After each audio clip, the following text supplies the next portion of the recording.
சரி, நான் 75% பாஸ்கருக்கு தரதா இருக்கேன்.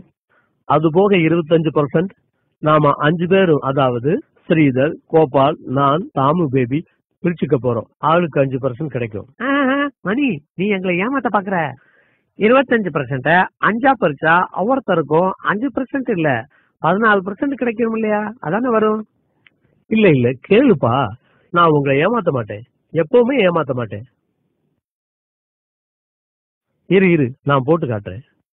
இந்த பாத்தீங்களா, 25 5ஆல வகுத்தா 5 வரும்.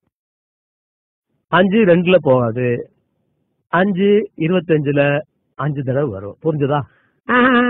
தப்பு மணி, நான் கணக்கிட புலி, எங்கிட்டே வா, நான் போட்டு காட்டுறேன் பாரு. 5 25 5 2ல போகுமா? போகாது.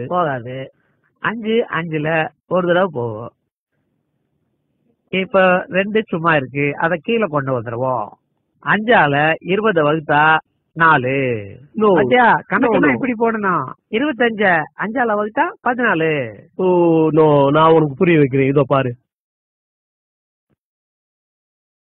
5 5 தரம் 5 5 5 25. பாரு, நல்லா போட்டாரு கணக்கு. என்ன உங்களுக்கு எவன் தான் கணக்கு சொல்லி கொடுத்தானு தெரியல. கொடுங்க, இப்படி நான் போட்டு காட்டுறேன். 14 5ஆல பெருக்கினாதான் 25 வரும். 5 × 4 20.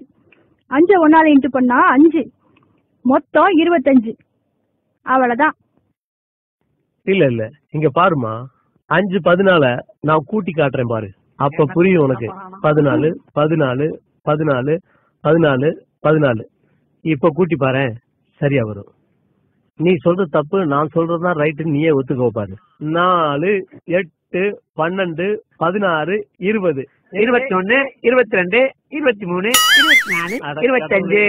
அது கணக்குல ஏதாவது டவுட்னா என்கிட்ட கேட்டுக்கப்பா. அடச்சா.